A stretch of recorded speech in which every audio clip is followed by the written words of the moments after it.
세상의 모든 축구 이야기 풋볼 살롱입니다. 오늘은 축구 승무패 51회차 챔피언스 리그 14경기 독식 분석 및 최종픽 공유로 인사를 드리겠습니다. 앞서 올려드렸던 독식 분석 및 최종픽 공유 1부에 이어서 2부를 바로 진행하도록 하겠습니다. 풋볼 살롱의 현미경 분석과 독식 분석은 아무래도 방대한 자료와 데이터를 다루고 그 방대한 데이터와 자료를 바탕으로 제 나름대로의 인사이트와 축구 지식을 결합을 해서 어떤 스토리텔링적으로 말씀을 드리고 많은 구독자분들께서 그러한 부분을 좋아를 해 주셔서 풋볼살롱이 유튜브 채널 개설 한 달 만에 구독자 3,000명을 돌파를 하고 이렇게까지 큰 사랑을 받고 있는데, 제가 유튜브 통계를 내봤을 때 재생시간이 아무래도 풋볼살롱의 콘텐츠가 재생시간이 굉장히 길기 때문에 반 정도만 시청을 하시는 걸로 나타났습니다. 제 개인적인 생각으로는 풋볼살롱 콘텐츠가 아무리 길다고 해도 스킵을 하셔서 이 최종 픽 그리고 초안 픽만 골라 가신다면 다른 유튜브 채널을 구독하시는 것과 차이가 없다고 생각이 됩니다. 풋볼살롱 채널을 개설한 취지는 단순히 제가 이 픽만 던져드리기 위함이 아니라, 그래도 제가 감히 말씀드리고자 하는 것은 물고기를 잡아드리는 것이 아니라 물고기를 잡는 방법을 조금은 함께 공유를 하고 싶었기 때문에 제가 이러한 데이터와 자료를 말씀을 드리고, 저는 이러한 데이터를 바탕으로 이렇게 생각을 하셨으니 구독자 여러분들도 공감이 가시면 따라가시는 게 좋고, 만약에 이러한 데이터와 제가 말씀드리는 여러 스토리가 나는 이렇게 생각을 한다, 이러이러한 부분에서 풋볼살롱과는 생각이 조금 다른데 이러한 다양한 담론을 나누고자 이렇게 방대한 자료와 그리고 인사이트와 스토리텔링을 제가 속사포로 목이 쉬어가면서 말씀을 드리는 것이기 때문에, 제가 권장 드리는 것은 유튜브 화면을 스킵을 하지 마시고 차라리 시간적인 여유가 되지 않으시는 부분이 있으시면 재생 속도를 1.25배나 1.5배로 하셔서 빠르게 모든 내용을 소화하시는 것을 권장드립니다.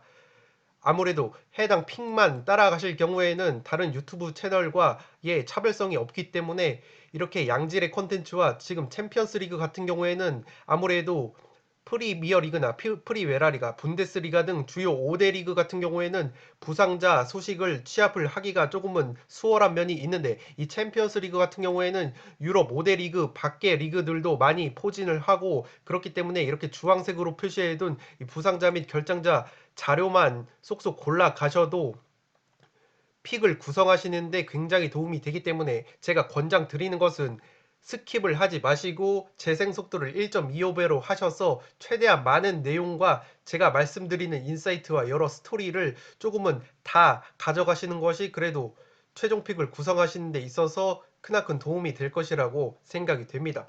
네, 그러면 바로 2부 8번 경기부터 들어가 보도록 하겠습니다. 8번 경기는 크라스 노다르 대 스타드 렌의 경기인데, 저는 초안픽에서 승패 투포를 잡았지만 최종 픽에서는 크라스 노다르 단통 승으로 꺾으려고 합니다. 제가 이 경기는 부상자와 결장자 취합이 굉장히 중요하다고 말씀을 드렸는데, 제가 챔피언스리그 공식 채널을 통해서 취합한 바로는 크라스 노다르 쪽에는 지금 주전 골키퍼인 사포노프 선수가 코로나19 양성으로 불투명한 상황이고, 주전급 미드필더인 빌 헤나 선수가 발 부상으로 아웃이 됐습니다. 그렇기 때문에 크라스 노다르 역시 지금 전력 누수가 없다고는 볼 수가 없겠죠. 그렇지만 지금 제가 크라스 노다르 사이드를 보는 이유는 스타드 렌 쪽에 결장자가 상당히 많습니다. 지금 스타드 렌에는 주전 왼쪽 측면 자원인 마틴 테리어가 코로나19로 결장을 하고, 주전 센터백 아구에르드 선수가 188cm의 키인데 지금 리그 앙에서 3골이나 넣고 있습니다. 그만큼 제공권으로 지금 스타드 렌이 리그 앙에서 세트피스로만 리그 6골을 넣고 있습니다. 오픈 플레이에서 11골을 넣고 있는데 세트피스 상황에서의 득점 비율이 무려 32%나 되는데, 그 세트피스 상황에서 핵심적인 역할을 해야 할 이 센터백 아구에르드 선수가 코로나19로 결장을 합니다. 더욱이 지금 심각한 것은 지난 첼시전에서 코너킥 상황에서 헤딩으로 골을 넣었던 이 기라시 선수도 제공권이 상당히 괜찮은데, 이 기라시 선수가 발목 부상으로 인해서 나올 수가 없습니다. 이 기라시가 최전방 공격에서 리그 앙에서 3골 1도움을 올려주고 있는 선수인데, 이 기라시 선수가 지난 크라스 노다르 원정에서도 1대1로 비겼을 때에도 골을 넣었었는데 이 기라시 선수까지 나오지 못하고 이 센터백 아구에로드 그리고 측면자원 마틴 테리어 그리고 백업 중앙 미드필더인 요나스 마틴 왼쪽 풀백 마우아사까지 불투명한 상황이라면 스타드 렌 쪽의 전력 누수가 조금은 커 보인다고 생각이 됩니다. 그렇기 때문에 저는 초안픽에서 승패 투포를 갔던 것을 과감하게 크라스 노다르 쪽으로 틀어보려고 합니다. 어쨌든 크라스 노다르가 전력 누수가 조금은 덜하고 러시아 팀 특성상 홈에서 굉장히 강한 모습을 보여주고 있기 때문에 지금 홈에서 자국 리그 4승 2무 1패로 좋은 모습을 보여주고 있고 러시아 쪽에는 지금 관중이 입장하는 것으로 지금 파악이 되고 있습니다. 그렇기 때문에 러시아 특유의 서늘한 분위기와 러시아 홈팬들의 열성적인 응원을 등에 업는다면 크라스 노다르가 원정에서도 지금 크라스 노다르가 원정에서는 굉장히 안 좋은 팀입니다. 자국 리그에서도 원정만 가면은 화력과 수비력이 나빠지면서 홈과 굉장히 상반되는 모습을 보여주는 것이 크라스 노다르인데 스타드 렌 원정에서도 무승부를 이미 거둬봤기 때문에 전력 누수가 공수에서 심한 렌을 상대로 충분히 한 골차, 두 골차, 신승까지 바라볼 수 있다고 생각이 되고 세비야와의 2연전에서도 한 번은 극장골로 패배를 했을 정도로 크라스 노다르가 챔피언스리그 무대에서는 굉장히 조직력을 보여주고 있다고 생각이 됩니다. 지금 2조에서 승점 1점으로 렌과 1점으로 동률을 이루고 있는데 사실상 이 경기가 지금 두 팀은 이미 16강 진출이 좌절이 됐습니다. 해당 2조에서는 첼시와 세비야가 16강 진출을 확정을 지었기 때문에 이 두 팀이 3위 자리 그러니까 유로파리그 티켓을 놓고 경쟁을 하는 구도이기 때문에 반드시 승리가 필요하고 따라서 구조적으로 무승부가 의미가 없기 때문에 투포를 잡으실 거면 무승부는 조금 배제를 하고 가시는 것이 괜찮을 것 같고 더욱이 두 팀의 최종전 조별리그 6차전 상대가 각각 첼시와 세비야라는 점에서 최종전을 패배를 한다고 가정을 했을 때 이 맞대결에서 3위 대결이 3위 자리가 가려진다고 보기 때문에 두 팀이 사활을 걸고 승리를 노릴 것 같습니다. 그렇기 때문에 크라스 노다르가 홈에서 강하다는 점, 스타드 렌 쪽의 주요 선수들이 부상자 및 결장자가 많다는 점에서 저는 과감하게 크라스 노다르의 단통 사이드를 보도록 하겠습니다.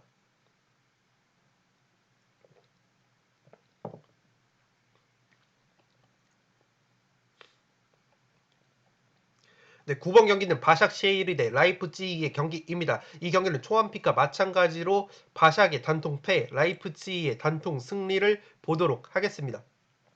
바샥 같은 경우에는 최근 자국 리그에서도 3연패 뒤에 무승부를 거뒀을 정도로 분위기가 좋지 않은 상황입니다. 그래도 홈에서는 원정보다 화력과 수비력이 살아나는 모습이지만 지금 바샥도 산술적으로는 H조에서 챔피언스리그 16강 가능성이 있습니다. 그렇지만 산술적으로 가능하다는 점이고 사실상 지금 최대 유로파리그 티켓이 주어지는 3위 자리를 노려야 하는데 지금 H조가 맨유가 승점 9점 PSG가 승점 6점, 라이프치히가 승점 6점으로 마지막까지 모르는 대결 구도 속에서 바샥이 3위 자리를 끼어 들어갈 가능성은 조금은 희박하다고 보여집니다. 또한 바샥 셰이르가 지금 주전급 공격형 미드필더인 크리벨리 선수와 주전급 공격형 미드필더인 알렉시치 선수가 둘 다 지금 출전이 불투명한 상황입니다. 그렇기 때문에 지금 핵심 플레이메이커라고 볼 수 있는 크리벨리와 알렉시치가 없다면 바샥 셰이르가 공격을 전개함에 있어서 상당히 고전할 것으로 보이고 라이프치히가 분데스리가 경기를 기준으로 해서 홈 경기에서는 굉장히 강한 모습 5승 전승을 거뒀는데 원정 경기에서는 조금은 화력과 수비가 떨어지는 모습을 보여주고 있습니다. 그렇지만 원정에서도 쉽게 패배를 하지 않는 모습을 보여주고 있고 더욱이 라이프치히는 지금 바샥을 상대로 무조건 승리를 거둬야 PSG와의 2위 경쟁 그리고 나중에 맨유와 최종전을 벌이기 때문에 최대 1등까지도 넘볼 수 있는 자리이기 때문에 반드시 바샥셰이르전에서 승리가 필요한 상황입니다. 다만 지금 라이프치히가 이 바샥셰이르 원정을 치르고 나서 분데스리가에서 바이에른 미넨을 상대를 하기 때문에 굉장히 체력적으로 안정적인 밸런스를 추구할 가능성이 높지만 그래도 라이프치히의 입장에서는 지금 무승부로 만족을 할 경우에는 자칫 PSG가 맨유를 꺾을 경우에는 3위를 차지할 가능성이 높기 때문에 지금 반드시 바샥전에서 승리가 필요한 상황입니다. 그리고 그래도 다행인 점은 라이프치히에는 주전급 자원에 이탈이 없습니다. 백업 자원인 헨리치와 황희찬만이 지금 불투명한 상황이기 때문에 반드시 승리가 필요한 바샥전에서, 그리고 바샥이 지금 주전급 미드필더들의 공백이 있고 최근 자국 리그에서도 좋지 않은 모습을 보여주고 있기 때문에 라이프치히 한 골차 두 골차 신승까지는 조금은 바라볼 수 있는 경기가 아니지 않을까 싶습니다. 더욱이 1차전에서 홈에서 바샥을 2대 0으로 제압한 경험이 있기 때문에 자신감은 라이프치히 쪽이 갖고 있지 않을까 싶습니다.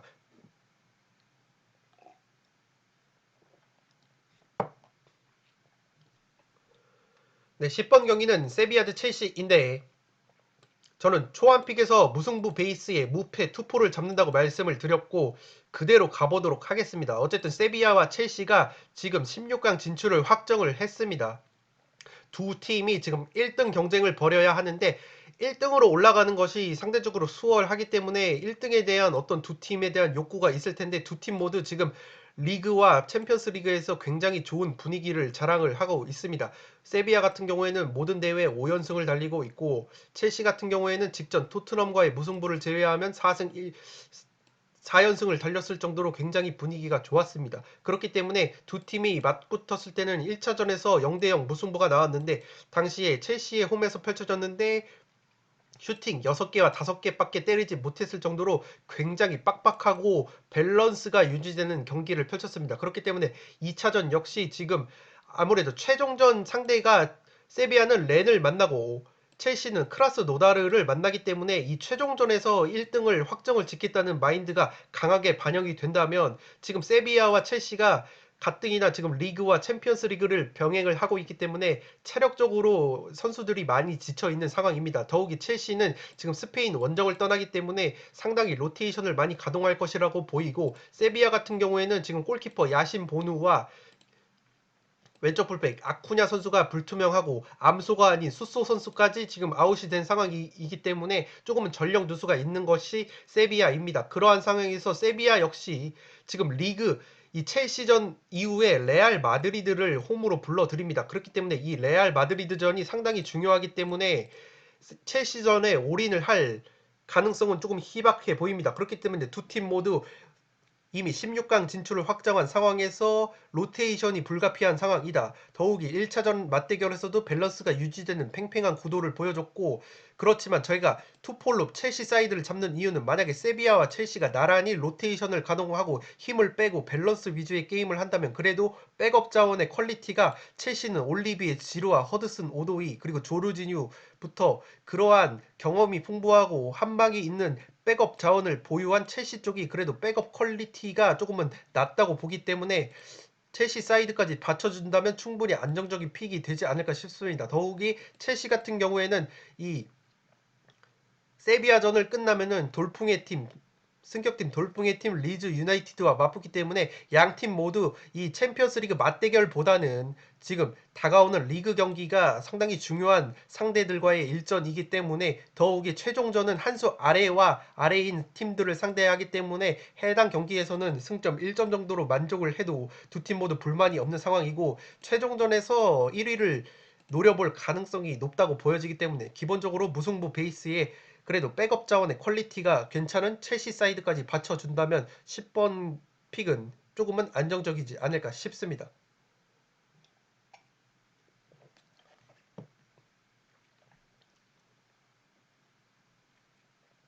더욱이 첼시는 주전급 자원들의 부상이 없다는 점에서 로테이션이 상당히 용이하기 때문에 그래도 백업 자원의 퀄리티가 괜찮은 첼시 쪽으로 조금은 기울지 않을까 싶습니다.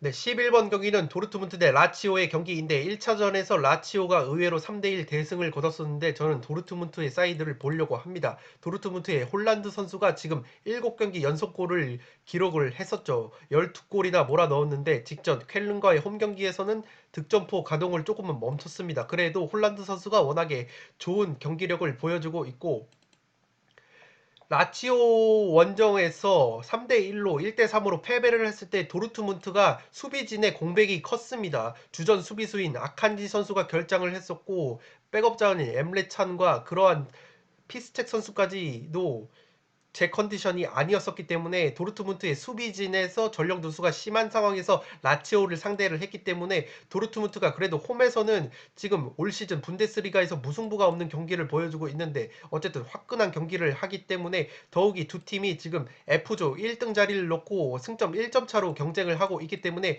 반드시 승점 3점이 필요한 상황입니다. 그렇기 때문에 도르트문트가 홈에서 기본적으로 강한 모습을 보여주고 있고 홀란드 선수가 최근에 나쁘지 않은 굉장히 좋은 골 감각을 보여주고 있다는 점에서 도르트문트 사이드가 조금은 유리해 보이고 라치오 같은 경우에도 지금 도르트문트전에서 주축 자원들의 부상자 및 결장자 소식이 없습니다. 백업 자원 2명만 지금 빠지는 상황이기 때문에 라치오도 나름대로 최상의 전력을 구축해서 도르트문트를 상대하기 때문에 이 경기는 폴더에 여유가 있으신 분들은 무승부든 혹은 최대 라치오의 패배까지도 받쳐주신다면 굉장히 이변까지도 바라볼 수 있는 경기이지 않을까 싶습니다. 라치오 같은 경우에도 지금 도르트문트에는 홀란드가 있다면 임모빌레 선수가 있죠. 라치오에는 임모빌레 선수가 있는데 제가 항상 도르트문트와 라치오가 붙을 때 이 임모빌레 선수가 도르트문트에서 쫓겨오듯이 이적을 한 선수이기 때문에 도르트문트를 상대로 굉장히 이를 갈고 있습니다. 1차전에서도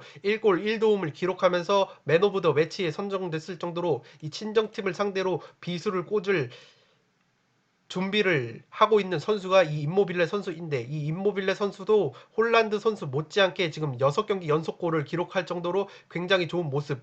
그렇지만 라치오가 자국 리그에서 우디네스에게 1대3으로 패배를 하고 왔기 때문에 도르트문트가 기본적으로 홈에서 굉장히 강하기 때문에 그래도 도르트문트가 라치오를 상대로 화끈한 공격력을 보여주면서 한 골차, 두 골차 신승까지 가져갈 가능성이 높아 보입니다. 그렇기 때문에 양팀 모두 주전급 선수들의 부상이 없는 상황에서 굉장히 난타전이 벌어질 가능성이 높다. 왜냐하면 F조 1위 자리를 놓고 지금 승점 1점 차이로 1위, 2위를 달리고 있기 때문에 이 맞대결에서 승리를 하는 팀이 F조 1위가 확정이 유력한 상황이기 때문에 라치오 역시 최근에 원정 경기에서 더 좋은 모습을 보여주고 있고 도르트문트에 홀란드가 있다면 라치오에는 임모빌레가 있기 때문에 폴더에 여유가 되시는 분은 라치오 사이드도 조금은 받쳐주신다면 안정적인 픽이 될 것 같고 제 개인적으로는 폴더에 여유가 없기 때문에 그래도 도르트문트 사이드를 보도록 하겠습니다.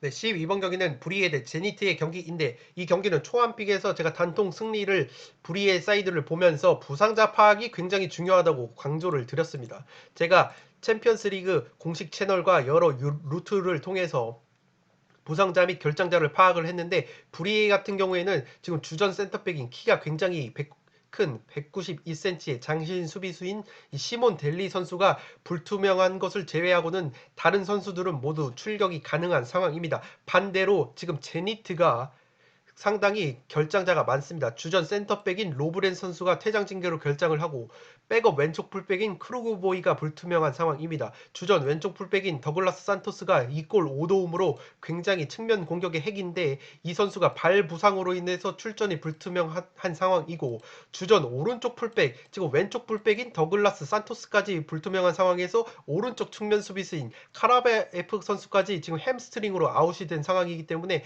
만약에 더글라스 산토스까지 나오지 못한다면 수비는 물론이고 측면 공격에 상당히 어려움을 겪을 가능성이 높습니다. 더욱이 지금 주전 장신 공격수인 주바 선수 7골 3도움, 러시아 리그에서 7골 3도움이나 올리고 있는 이 주바 선수까지 사타구니 부상으로 불투명한 상황이고 주전 중앙 미드필더인 오주도에프 3도움을 올리고 있는 이 오주도에프 선수까지 불투명한 상황이라서 지금 공수에 걸쳐서 주축 선수들이 대거 결장이 예상이 되는 제니트인데 가뜩이나 제니트가 홈 경기에서는 굉장히 강한 팀인데 원정 경기에서는 화력이 굉장히 떨어지는 팀입니다. 그리고 챔피언스 리그 무대에서는 챔피언스 리그 원정에서 도르트문트 라치오 원정에서 모두 대패를 당했기 때문에 제니트가 원정에서 주축 선수들이 대거 빠지는 상황에서 1차전에서 심지어 제니트가 홈에서 브리에에게 1대2로 패배를 했죠. 당시에 그 경기가 1번 42회차 1번 경기였는데 많은 분들이 제니트 사이드를 보셨다가 낭패를 봤었는데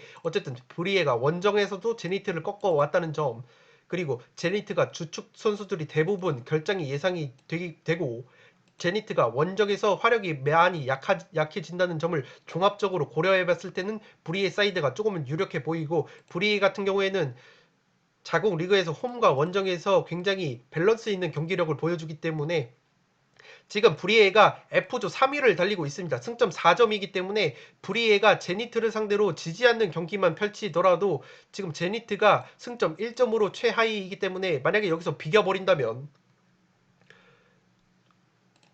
제니트와 3위 대결에서 유리한 고지를 점할 수 있고, 승리 시에는 3위를 확정을 하기 때문에 브리에가 제니트 주요 선수들이 빠진 이 제니트를 상대로 충분히 승리를 노릴 가능성이 높다. 그렇기 때문에 저는 초안피가 마찬가지로 브리의 단통 승리를 보도록 하겠습니다.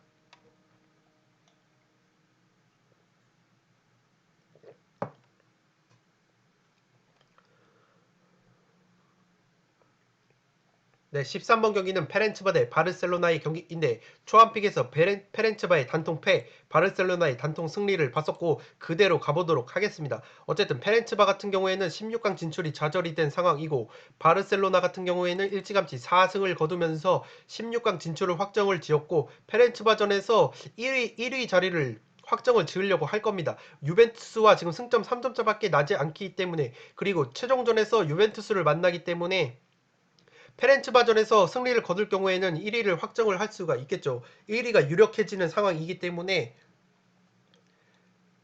반드시 페렌츠바전에서 힘을 그렇게까지 빼고 나올 가능성은 높지 않다고 보여집니다. 물론 지금 메시 선수가 지난 오사수나전에서 풀타임을 뛰었기 때문에 메시 선수는 만약에 원정 스쿼드에 포함이 될 경우에는 벤치에서 시작할 가능성이 높겠죠. 그렇기 때문에 그래도 바르셀로나가 지난 디나모 키예프 원정에서 예상을 뒤엎고 지금 메시 선수와 주축 선수들을 대거 빼고 백업 선수들만 데리고 갔는데 의외로 디나모를 손쉽게 잡아냈습니다.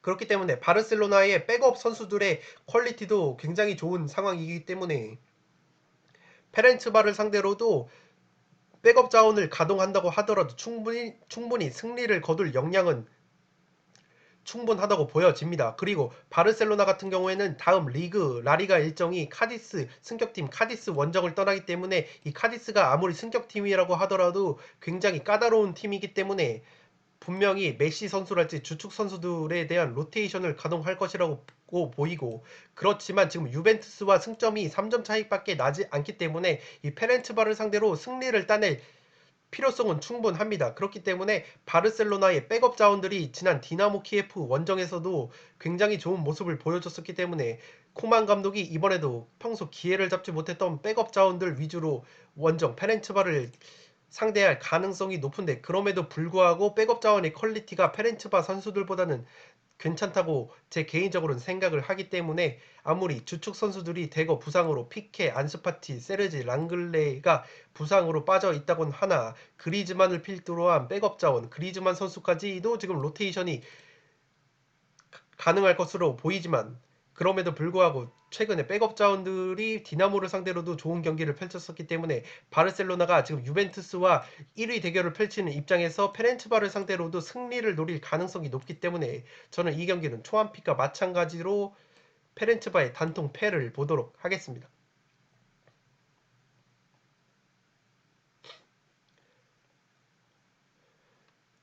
네, 51회차 마지막 경기는 맨유 대 PSG의 경기인데 저는 초안픽에서 승패, 승부가 갈릴 것으로 봤지만 구조적으로 분석을 해봤을 때 이 경기는 무패 투폴로 한번 틀어보려고 합니다. 제가 무승부를 튼 이유는 지금 맨유가 승점 9점으로 H조 1위를 달리고 있습니다. 제가 경우의 수를 계산을 해봤는데 만약에 맨유가 PSG전에서 무승부를 거두면은 16강을 확정을 짓습니다. 최소 2위를 확보를 하면서 16강을 확정을 지을 수가 있는데, PSG 전에서 무승부를 거둘 경우에는 챔피언스 리그 같은 경우에는 승점이 같을 경우에는 승자승을 제일 우선으로 따집니다. 그렇기 때문에 만약에 맨유가 PSG전에서 무승부를 거뒀을 경우에는 PSG와의 상대 전적에서 1승 1무로 우위를 거두기 때문에 만약에 PSG가 맨유와 비기고 최종전에서 바샥시에리를 이겨서 승점 10점이 된다고 하더라도 맨유가 최종전에서 라이프치히 원정에서 패배를 하면서 승점 10점에 머물러도 승자승 원칙에서 PSG를 이기기 때문에 16강을 최소 2위로 확정을 지을 수가 있습니다. 그렇기 때문에 맨유가 PSG를 상대로 그렇게까지 무리한 경기 운영을 펼칠 것 같지는 않다는 게 제 개인적인 결론입니다. 그렇기 때문에 맨유가 선수비 후 역습 전술을 들고 나올 텐데, 맨유의 어떤 탄탄한 수비벽에 PSG가 막힌다면 충분히 무승부가 나올 가능성이 높아 보이고, 만약에 의외로 맨유가 선수비 후 역습을 통해서 PSG의 수비 뒷공간을 허물면서 맨유가 의외로 선제골을 넣을 경우에는, PSG는 이 경기에서 패배를 할 경우에는 16강 탈락이 굉장히 유력해지기 때문에 반드시 어떻게든 두 골, 세 골을 넣어서라도 공격 일변도로 총 공세를 펼칠 것이라고 생각이 됩니다. 그렇기 때문에 맨유를 상대로 역전승까지도 충분히 그려지는 경기이고, 제가 PSG 사이드를 보는 이유는 PSG가 1차전은 맨유에게 패배를 했을 때 중원의 핵이라고 볼 수 있는 이 베라티 선수가 결장을 했었습니다. 그렇기 때문에 지금 베라티 선수가 복귀한 상황에서 최전방에 은바페, 디마리아, 그리고 네이마르가 건재한 이 PSG가 화력적으로 맨유를 조금은 압도할 여지가 있어 보입니다. 맨유 같은 경우에는 지금 올 시즌 홈보다는 원정에서 굉장히 좋은 모습을 보여주고 있고, PSG를 상대로 승리를 거뒀을 때는 홈에서는 패배를 했었는데 원정에서 승리를 거뒀기 때문에, 맨유가 PSG를 상대로 홈에서는 은근히 약한 모습을 보여왔기 때문에 그러한 점도 맨유가 승리까지는 조금 힘들지 않을까. 더욱이 맨유 같은 경우에는 비기기만 해도 16강이 확정이 되는 유리한 고지이고, 맨유가 이 PSG전 다음에 웨스트햄 원정을 떠납니다. 최근에 웨스트햄이 굉장히 좋은 모습을 보여주고 있기 때문에 맨유가 프리미어리그에서도 상승세를 이어가기 위해서는 PSG를 상대로 그렇게까지 무리한 경기를 펼치기보다는 밸런스를 유지한 상황에서 선수비 후 역습을 취할 가능성이 높다. 그렇기 때문에 PSG가 반드시, 지금 라이프치히와 승점이 6점으로 동일한 상황이고 반드시 승리가 필요한 이 PSG가 좀 더 적극적인 모습을 보여줄 가능성이 높기 때문에 저는 PSG 사이드가 그래도 조금은 유리해 보입니다.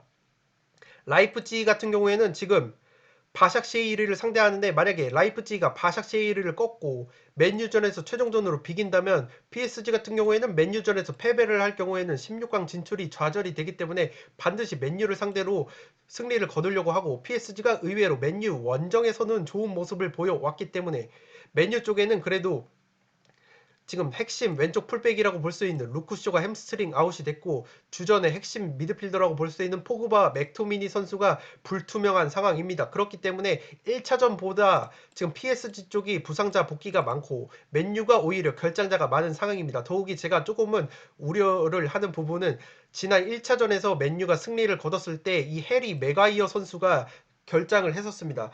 그래서 수비 공백이 우려가 된다는 평가가 많았는데, 의외로 이 젊은 수비수인 이 띠양 제부 선수가 속도가 굉장히 빠른 중앙 수비수인데, 이 띠양 제부가 은바페를 비롯해서 네이마르 선수를 꽁꽁 묶으면서 오히려 이 띠양 제부 선수가 들어오면서 맨유의 어떤 수비 밸런스가 살아났다는 것이 제 개인적인 생각인데, 반대로 지금 띠양 제부 대신에 맥과이어가 선발로 나올 경우에는 이 맥과이어 선수가 물론 제공권이 굉장히 좋고 후방 빌드업, 롱패스를 통한 후방 빌드업이 굉장히 좋은 선수인데 발이 느리다는 측면이 있습니다. 그렇기 때문에 만약에 튀양 제부 대신 발이 느린 이 맥과이어가 선발로 나설 경우에는 디마리아, 네이마르, 그리고 음바페라는 굉장히 빠르고 재기발랄한 이 쓰리톱을 보유한 PSG의 어떤 공격진을 막아내는데 의외로 1차전과는 다른 양상이 나올 수도 있다고 생각이 됩니다. 그렇기 때문에 PSG가 반드시 승리가 필요한 상황에서 중원 사령관인 베라티까지 복귀를 한 상황이기 때문에 화력으로 조금은 맨유를 압도할 가능성이 높아 보입니다. 맨유는 구조적으로 무승부만 거둬도 16강이 확정이 되는 상황이기 때문에, 그리고 다음 리그 일정이 웨스트햄 원정이라는 측면에서 상당히 밸런스 유지를 통해서 지지 않는 경기를 펼칠 가능성이 높아 보이고, 오히려 라이프치히 원정에서 맨유가 최근에 원정에서 굉장히 강한 모습을 보여주고 있고 라이프치히를 대파했던 경험이 있기 때문에 오히려 PSG전에서는 지지 않는 경기를 펼치면서 최종전에서 라이프치히 원정, 자신들이 강한 모습을 보여주고 있는 이 원정에서 승부수를 띄울 가능성이 높다고 보여지기 때문에 저는 초안픽에서 승패 투포를 잡았던 것을 무패 투폴로 틀어보도록 하겠습니다. 그리고 끝으로 말씀드리고 싶은 것은, 카바니 선수가 지금 사우스햄튼전에서 2골 1도움 맹활약을 했고, PSG가 친정팀이라는 점에서 이 PSG 선수들을 워낙 잘 알고 있기 때문에 카바니 선수가 활약할 여지가 있다고 제가 말씀을 드렸었는데, 구독자분 한 분께서 최근에 카바니가 인종차별적인 그런 메시지를 지난 사우스햄튼전에서 골을 넣고 그 SNS를 통해서 그 팬들과 대화를 하는 과정에서 그 흑인을 인종차별을 하는 그러한 뉘앙스의 발언을 했다고 합니다. 그래서 지금 잉글랜드 축구협회 FA라고 부르죠. 그 잉글랜드 축구협회의 조사를 받고 있고 최대 출전 정지 3경기까지 나올 수 있다는 그러한 보도가 있어서 구독자 한 분께서 그러한 부분이 영향을 미치는 것이 아니냐라고 말씀을 주셨는데 지금 조사를 벌이고 있는 것은 잉글랜드 축구협회이기 때문에 챔피언스 리그는 그 잉글랜드 축구협회가 주관하는 것이 아니라 유럽 축구연맹이 주관하는 웨파가 주관하는 대회이기 때문에 해당 경기에서 출전 정지 징계가 나온다고 하더라도 프리미어 리그에서 정지가 되는 것이지 챔피언스 리그랑은 무관하다는 점을 말씀을 드리고 이 카바니 선수가 그래도 이러한 구설수에 휘말렸기 때문에 조금은 멘탈적인 데미지가 있을 수도 있다고 보여지는데 어쨌든 잉글랜드 축구협회의 조사를 받고 있는 것이고 거기에서 출전 정지가 나와도 해당 출전 정지는 프리미어 리그에 해당하는 것이지 챔피언스 리그에 해당하는 점이 아니라는 점을 말씀을 드리겠습니다. 네, 이것으로 승무패 51회차 챔피언스 리그 14경기 독식 분석 및 최종 픽 공유를 모두 마치도록 하겠습니다. 제가 현미경 분석 서두에서 말씀드렸듯이 해당 주차는 50회차 1등 금액이 2월이 된 만큼 풋볼살롱 같은 경우에는 풀 베팅까지 고려를 하고 있다고 말씀을 드렸고 제가 이렇게 쭉 말씀드렸던 이 액수는 온라인 48,000원 풀 베팅과 그리고 오프라인 풀 베팅액인 96,000원까지 고려를 한 풀 베팅인 점을 말씀을 드리고 제가 투폴로 잡았던 것 중에서 취향껏 가져가시고 단통 픽으로 봤던 것 중에서 부상자 및 결장자 자료를 충분히 취합을 하셔서 나만의 픽에 활용만 하시기 바랍니다. 제가 서두에서 말씀드렸듯이 풋볼살롱의 취지는 물고기를 잡아드리는 것이 아니라 물고기를 잡는 방법을 공유하는 것이기 때문에 제가 말씀드리는 이 자료와 이 부상자 및 결장자 자료만 참고를 하시더라도 충분히 좋은 픽을 구성하실 수 있다고 생각이 들고 이 자료와 제가 말씀드렸던 스토리,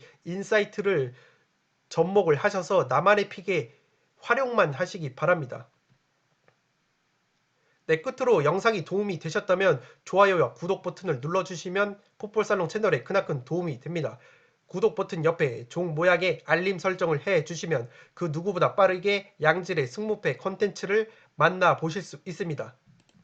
네, 끝으로 축구 승무패 51회차 구독자 여러분들의 적중을 기원을 드리면서 저는 이만 물러가 보도록 하겠습니다. 저는 승무패 52회차 현미경 분석 및 초안픽 공유 영상으로 돌아올 것을 약속드리면서 물러가도록 하겠습니다. 지금까지 풋볼 살롱이었습니다. 감사합니다.